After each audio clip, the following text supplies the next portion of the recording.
Day, another basketball stories na naman ang pagkikwentuhan natin. At ngayon nga yung balitang trade ni Michael Porter Jr. sa Los Angeles Lakers at ang balitang trade sa pagitan ng Sacramento Kings at Golden State Warriors. Base nga sa ibinulgar ng isang NBA insider, bukas pa rin nga daw ang pintuan ng Lakers para i-trade si Rui Hachimura at Jared Vanderbilt sa kupunan ng Brooklyn Nets upang makuha ang matagal na nilang target na si Michael Porter Jr. III na available pa rin nga sa trade market.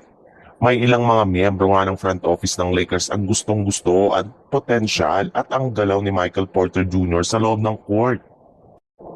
At naniniwala nga sila na magkakaroon ito ng malaking impact sa kanilang kampanya next season. Babagay rin naman nga daw ang laruan nito kasama sina LeBron James, Austin Reeves at Luka Doncic bilang isang spot-up shooter.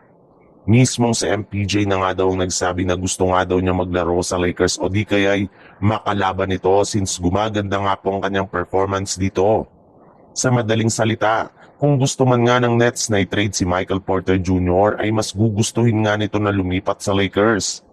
Inamin na rin naman nga nito noon na isa si Luka Doncic sa mga players na gusto niyang makasamang maglaro sa loob ng court na isang magandang balita para sa Lakers.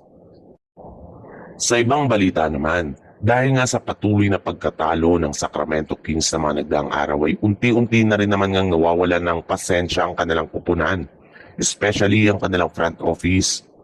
In fact, base nga sa kalalabas pa lang na balita ngayong araw, plano na nga daw ng Sacramento Kings na i-trade ang lahat ng kanilang mga key players upang sa ganon ay umpisa na ang rebuilding ng kanilang lineup. At isa nga sa mga player na balak nilang unang i-trade ay ang kanilang center na si Domantas Sabonis na wala na rin naman ngang nagagawang maganda sa team at hindi na rin naman nga sila kayang buhatin. Kaya mas mabuti nga daw na kung iti-trade na lamang nila ito sa lalong madaling panahon. Marami rin naman nga mga kupunan ang interesado sa kanyang serbisyo kaya hindi talaga mahihirapan ng Kings na ipamigay ito ngayong season.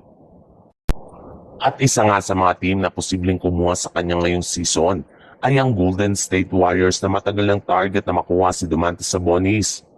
Willing na rin naman nga daw ang Golden State Warriors na i-offer sa Kings si Jonathan Kuminga basta't makuha lamang nila si Sabonis as soon as possible.